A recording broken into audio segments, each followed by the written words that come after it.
Now, many weeks ago, I met up with this client couple who already sold their 5-room at Tampines North for almost $1 million with another agent.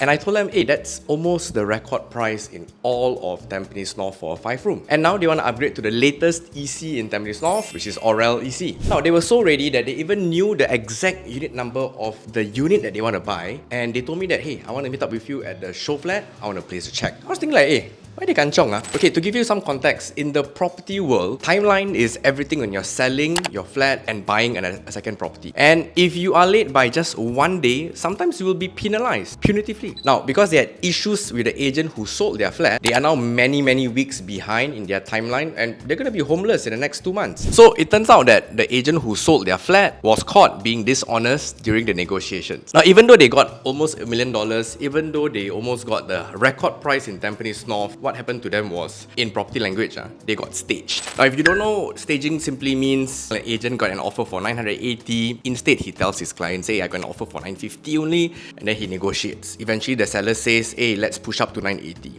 Then, but the agent already has an offer for 980, right? So technically, job done. This negotiation tactic is called staging. It's like a boomer level negotiations that even I learned back in the day. But eventually, we realized that, hey, it's ethically and morally grey. So eventually, they found out about this and they've lost full trust in the agent. They want to work with someone else. So I'm very lucky because the other agent that they want to work with is me. And I told them that, hey, okay, regardless of what has happened, I work in a very different style. For the very first meetup that I have with my clients, it's always a very dry, very boring discussion about numbers. And I didn't want to meet them in the show flat. I know that they've already been to the show flat. And meeting up at the show flat can be distracting sometimes, especially when you want to make a decision immediately, right? Because the developers will put on very nice smelling perfume to make the show flat smell like a hotel and sway your decision making to their advantage. So they agreed and we met at the most neutral and most quiet place to meet, Tampines Hub. Are you for real? Eventually, that's where the husband showed me the screenshots of the proof of his loan approval that he has already gotten from the banks, screenshots of his CPF accounts and his calculations for the sales. So I can see max loan 1.05, CPF combined almost 650,000. Yeah, that's a lot. So he says, I want to get a 4-bedder. I know it's 1.9 to 2 mil. Affordability shouldn't be an issue because my neighbor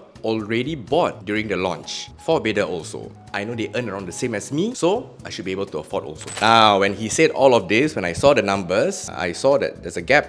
Expectations of what he was thinking and the reality check that I was going to give. Because when I added up his loan approved, the amount of CPF that he has and the cash profits that he's going to get from the sales of his HDB, technically he can buy. But I told him that, hey, potentially you'll be living paycheck to paycheck for the next few years until you collect the key to your flat. And they didn't understand.